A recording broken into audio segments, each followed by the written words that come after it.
Hello, chess fans. Let me go to full screen. Well, we had a fairly exciting round 6. Anand seems to be in cruise control. Memedyarov is now on fire.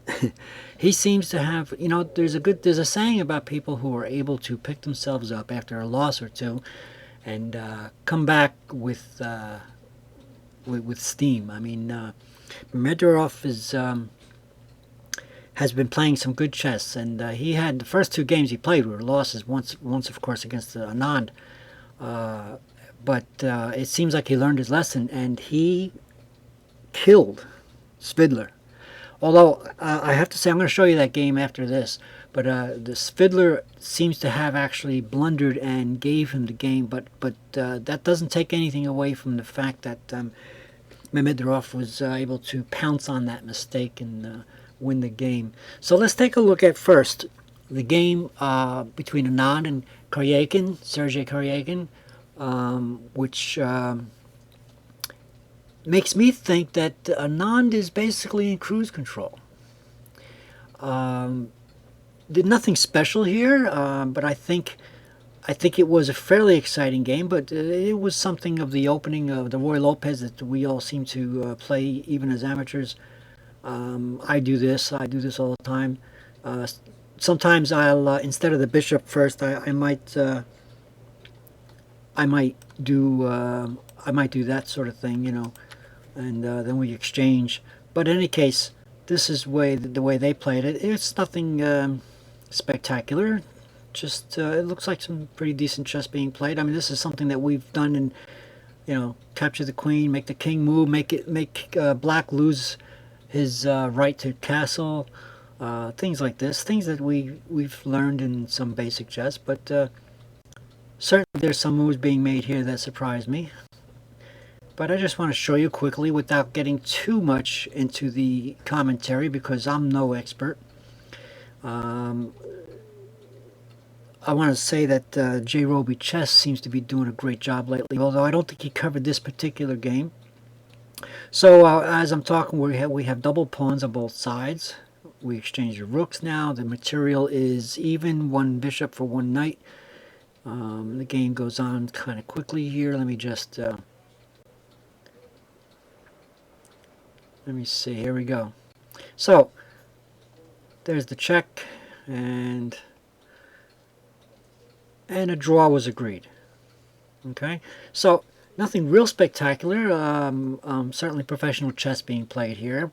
I thought it was a little bit more exciting of a game than some of the ones that have been played in the last couple of rounds. But let me get to the next game. Before I get to it, this is the game that Anand had to play Karyakin. And by the way, let me show you the current standings.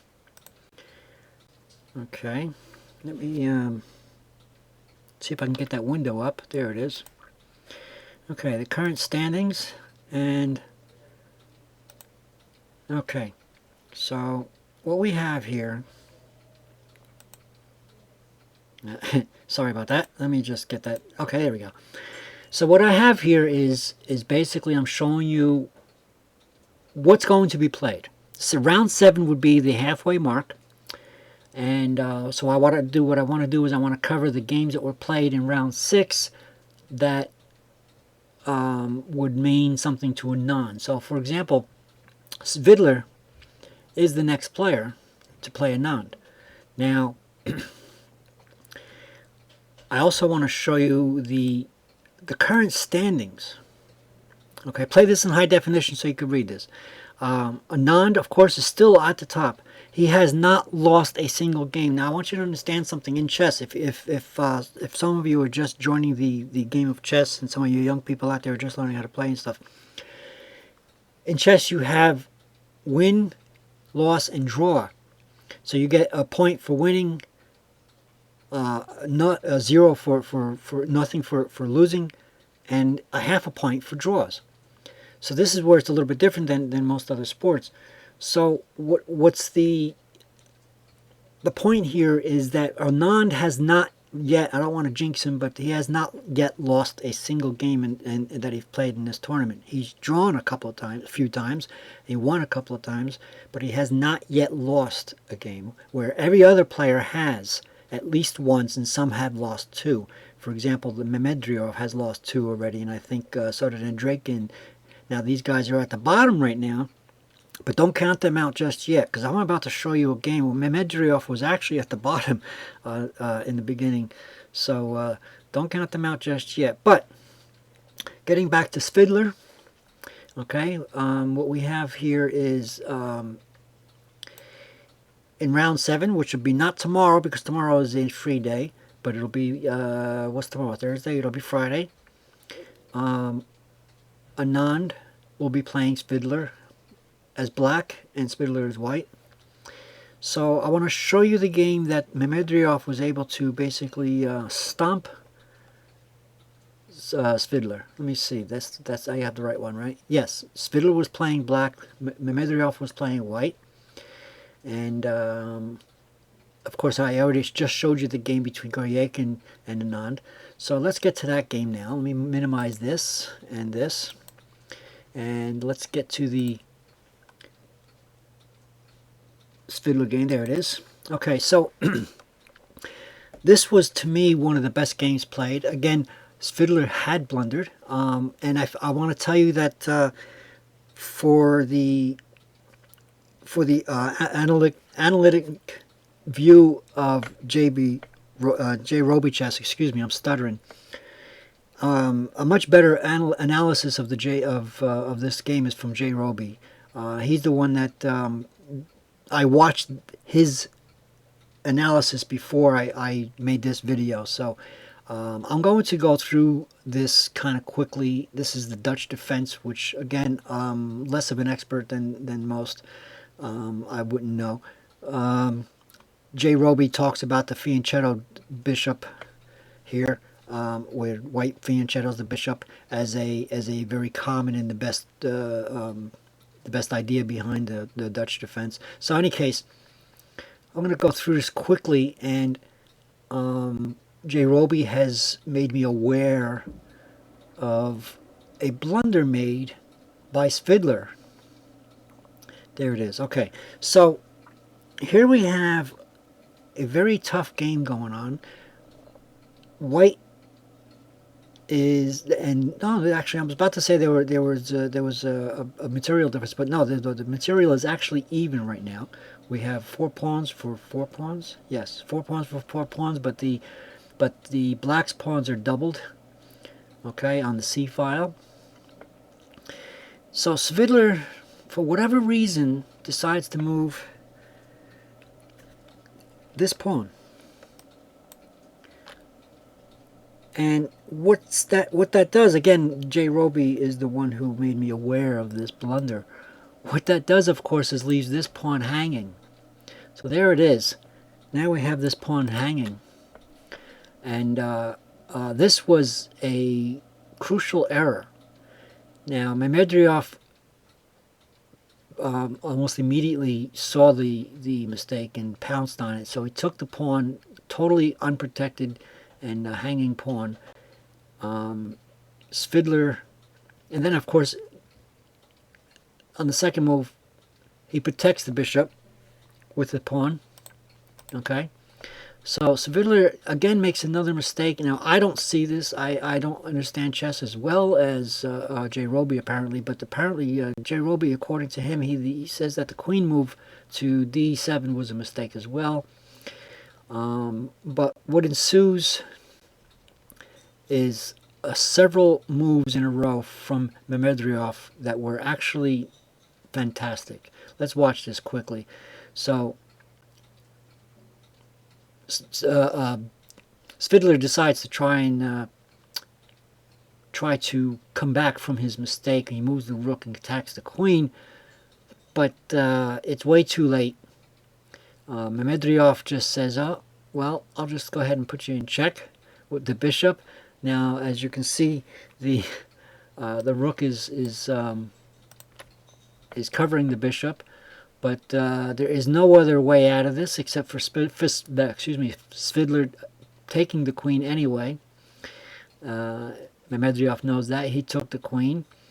And then, of course, Svidler has to take a queen back. So now we're left with, let me see. Now we're left with Svidler being, at the moment, for a very slight moment, a bishop up. But that's immediately taken. Look at this. This is an in-between move. Now you would think, well, you know, again, this comes from J. Roby. You would think, you know, take the rook, and everybody's kind of happy. But no, because actually, Memedyarov has to take the bishop back. I don't think J. Roby just realized this. If he doesn't take that bishop now, he will be a bishop behind. So the brilliance of this bishop being here, he could have taken the bishop with this, but he would have lost the rook. So Memedyarov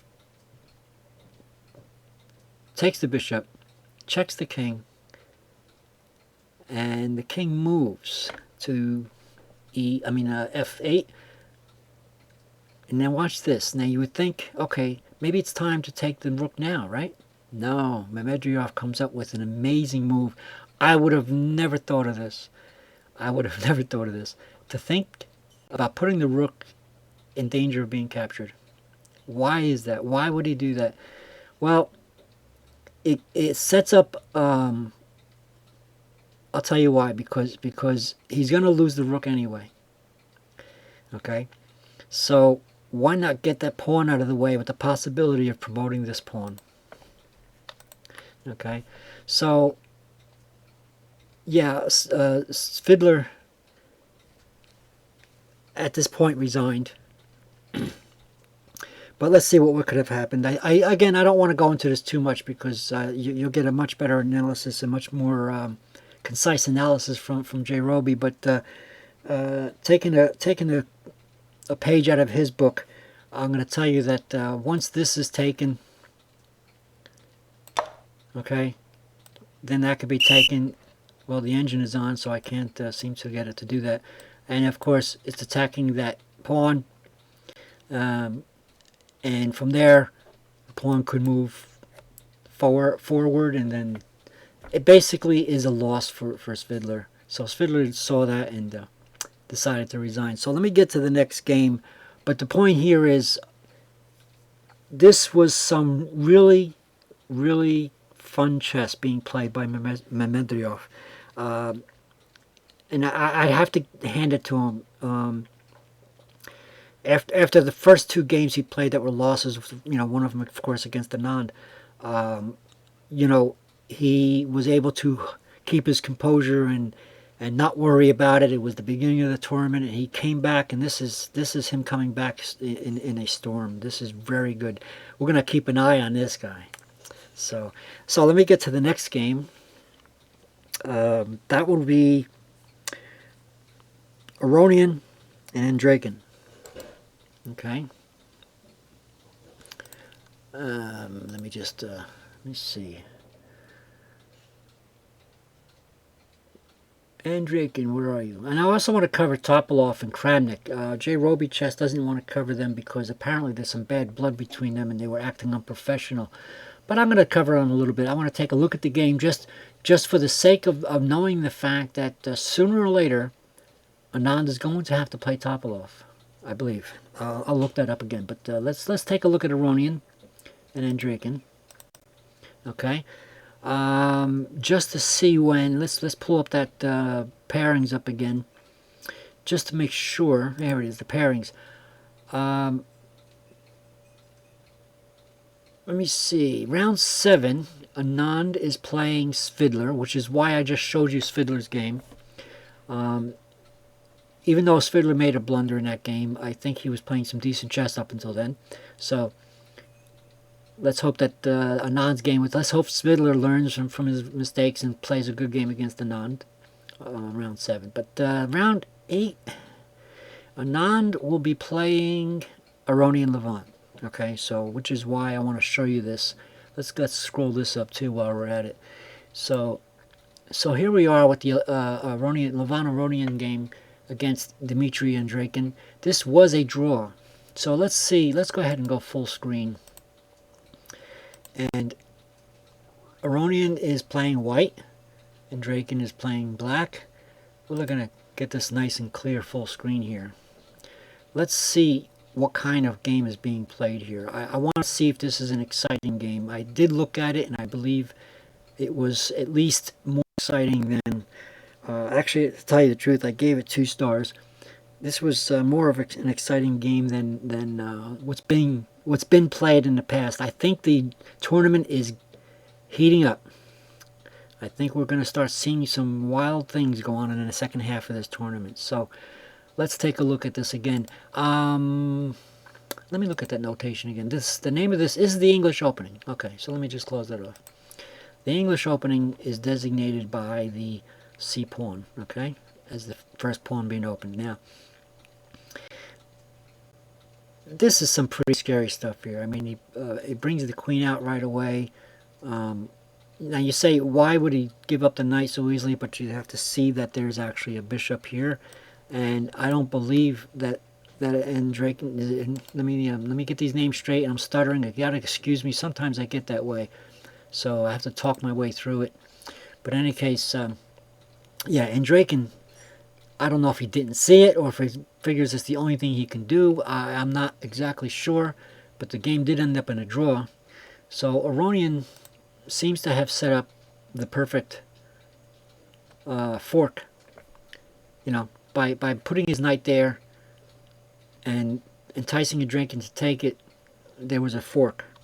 This is some basic chess stuff. I mean, beginning chess, we should all know about these things. So it gets moved, and believe it or not, instead of taking the rook right away, okay, Aronian attacks the queen moves, and now Aronian takes the rook. I'm not sure exactly why that was. I'm not sure if, not being the grandmaster that they are, I would say that perhaps Aronian wanted his queen to move out of the way for another move to be made later. I'm not precisely sure about that. But there it is. The bishop comes right back. And we have now, I believe, an even game, is it? Let me see. Well, we have material point-wise, it's even. And according to the computer, white has a slightly cramped position. But we have black's loss of... white's loss of 2 knights against black's loss of a rook and a pawn, which are both approximately 6 pawns. So 6 points, 6 pawns. So at this point, it's an even material. Okay. And there's a scary queen coming down at the end here. Bishops are exchanged. And it looks like Andreikin offered the exchange of the queen. Aronian decided not to. Pawn is taken off. Okay, let's see. That was the rook comes to an open file. Not sure why that was done. I guess to discourage the knight from coming down to here. Okay. And soon it's going to be, yeah, no, not yet. Okay, let's get a little bit, some exchanges. The queens are finally exchanged, and geez, I thought this game was shorter than this, but looks like they want to go to the end, and then they finally decided, well, it looks like it's going to be a draw after all, and there it is. Okay, so a semi-exciting game, but it shows that the tournament is heating up. Some heated chess games are being played. Alright, so what was the third game I wanted to show you? Oh, that was the 3 games. There was another one I wanted to show you, a 4th one. Let me see. I'm looking through my notes here.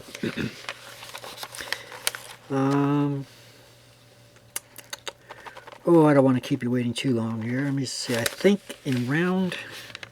Oh, I wanted to show you I showed you Ironian.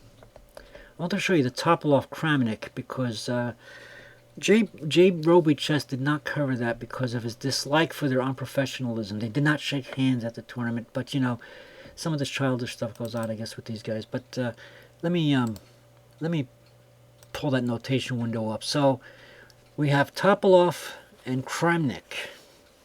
These two guys had a sort of a pissing match in one of the other tournaments or matches or games that they played. There was some kind of discrepancy and it was never resolved, and I'm not sure what happened. But Topolov ended up winning in this game.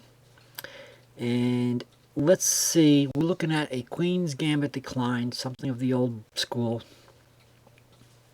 Okay. So let me see, we have a long game, so I'm going to go through the first few moves slowly. Then I'm going to speed up a little bit. Okay, so let me see, we have exchanges here. Pawn, pawn, I mean, yeah. Okay. A queen is offered for exchange by Topolov. It's taken. Okay. Bishops are light squared bishops are exchanged.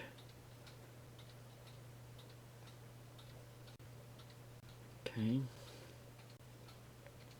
There's a check. And a little bit of retreating going on here. Let me see. Let's wow. Rooks are exchanged with a check. Yeah, this is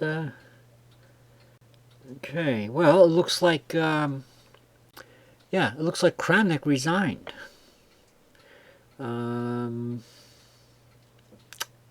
Not exactly sure. Yeah, not exactly sure why.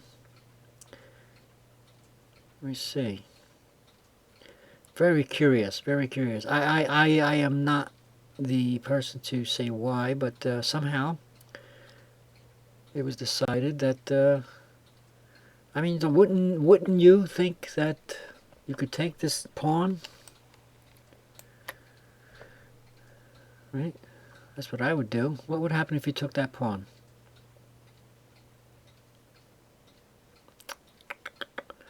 I don't know. I don't know. I'm not gonna delve into it too much. Me not being the expert, I'm going to let it slide and just let you know that Kramnik did resign in this game. Topolov won, so there it is. Now, Topolov won't be playing Anand until round 8, 9, or is it? I forgot now. Okay, back to restore the screen. Get back to the file. Let me see. Topolov. Let's find Topolov. Anand plays Topolov in round 9. So I just wanted to show that game as it applies to. Remember, the whole pretense of this playlist of mine is, will Anand be able to play for his regaining title against Magnus Carlsen? Now, I also want to talk to you while I have this up and perhaps the other screen up. I wanted to talk to you about points and things like that. See, as you can see, Anand is still on top. But with chess, as I mentioned earlier, you get a half a point for draws. You get nothing for losses, of course, and you get a point for a win. I've already showed you how Memedyarov is making a strong comeback. He's on fire now. Anand seems to be in cruise control. Anand seems to be, I'm gonna have to agree with Jay Roby on this one. I think Anand is saving the best for last. At least that's what I'm hoping he's doing, because I really want to see him play Magnus Carlsen again. Now, there's an old saying, I think it was Kasparov who said something to the effect of, sometimes a chess game is decided by the last one who makes a blunder. or who made the last blunder. And as we saw with Svidler, that was him.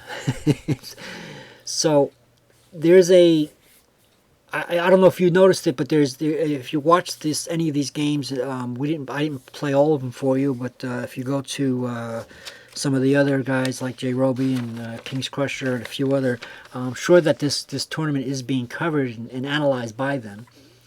You'll see that there's some mistakes being made around the room, around the tournament, where Vishy Anand is making the least amount. That is, he hasn't made any real positional blunders. He may have made slightly lesser moves than he might have, might have been a better one, stuff like that. But because of that fact, he has not yet lost a game. He has not gotten a 0 yet. It's either a draw or a win with Vishy, and most of them are draws right now, and that's why he's on top for 4 points. Now, Aronian, of course, is now at 3.5, so he's on Anand's tail, and he's the one to watch out for. But as I said, Aronian is not going to play Anand until, what did I say, 9 or 8? Yes, it's round 8, which is not tomorrow's, but the day after. Yeah, something. Yeah, is today the free day? I think today is the free day. I'm gonna have to check on that. I think today is the free day, and tomorrow will be the round 8. I mean, round 7 is tomorrow. Round 8 will be the day after tomorrow. So I think today is the free day. I'm gonna check that for sure. But in any case, so Aronian won't be playing him until round 8. Is that correct? Am I right again? Yes. So there you have it. And he is the one to watch out for. However, I don't want you to count out these other people yet either. Again, Memedyarov is certainly making a strong comeback, and Kramnik was always one of the favorite Russian grandmasters who were also one to be watching out for. So, and we saw the game with Karyakin today, and that's how he got his half point. So,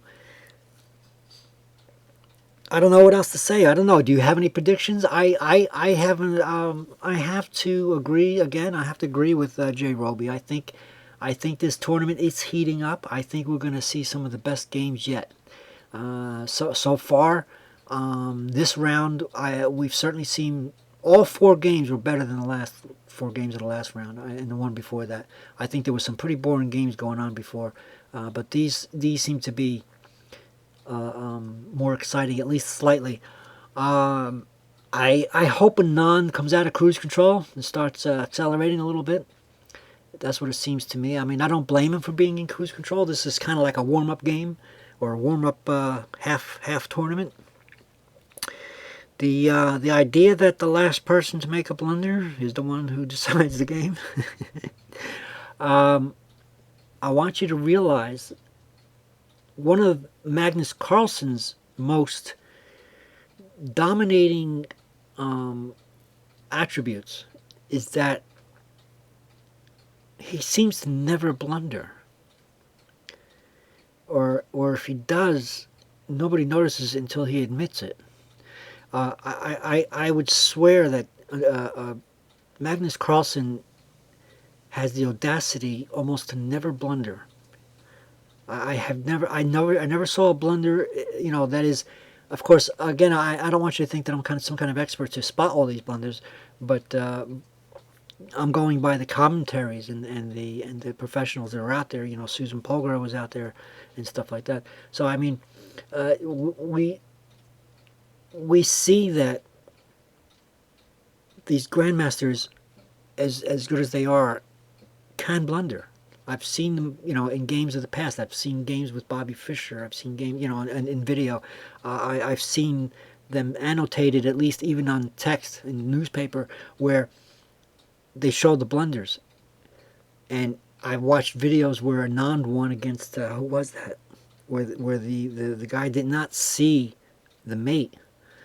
and Anand would have lost, except that he won, and this is when Anand was very young. So again, I don't want you to think that just because I'm rooting for Anand to hopefully get his rematch with Magnus Carlsen, I don't want you to think that I'm counting Magnus Carlsen out. Magnus is an amazing player. Again, it's because of his audacity to be able to never blunder. So Anand seems to be sort of doing the same thing right now, but I think Anand is actually playing lesser players now and he's drawing with them. So I'm hoping that Anand sees that, and I hope that he takes himself out of cruise control and starts pouncing the as somebody called him, the assassin. I hope he starts playing the assassin that he usually is soon. So in any case, I don't remember if there was another game I wanted to show you or not. Let me just go ahead and close off this PDF, and perhaps let me just go ahead and open up the database and see if there's perhaps a game I missed. These are 4 games. Did I show you all 4? I think I did, actually. Out of this, there's only 4 games per round, so.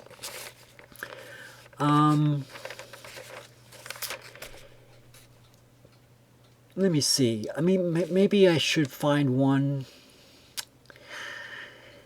where Aronian plays somebody else, perhaps. Yeah, let me show you another Aronian game, just in case we want to see his style maybe slightly different. He's playing Memedyarov here, and this is where one of the first games where Memedyarov lost. But let's see if it was anything exciting to write home about. I'm going to fast forward very quickly before I stop this video. Looks like we have a Queen's Gambit declined. Nothing too exciting.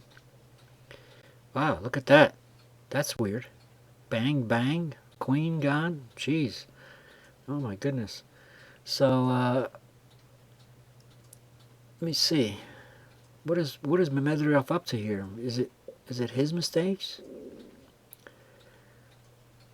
What do we got here? Looks like Memedyarov lost his queen, and he only got a rook and a knight for it. So, yeah, it looks like it might have been a blunder.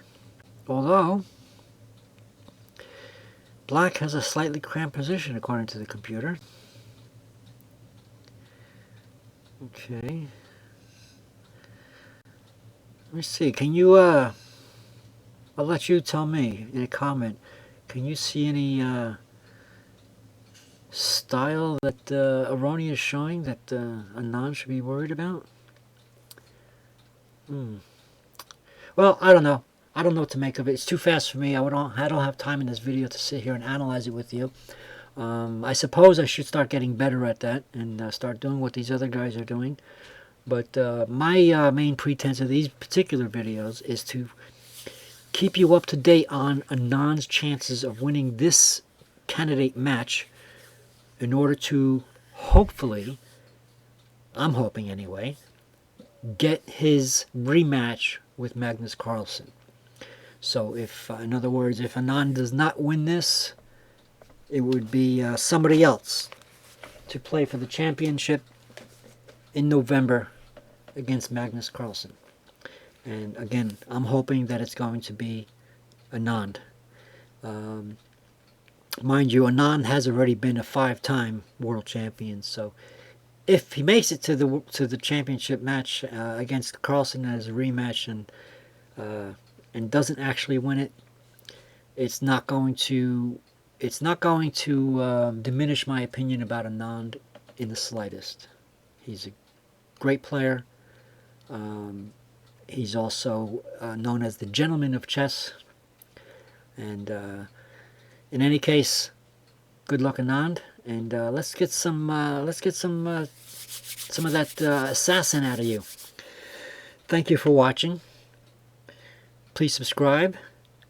And by all means, take a look at those other chess YouTube channels like Jay Roby and King's Crusher and the other dozen or so that I've got on my channel. These guys will give you some expert analysis of these games. Thank you again. Keep on playing.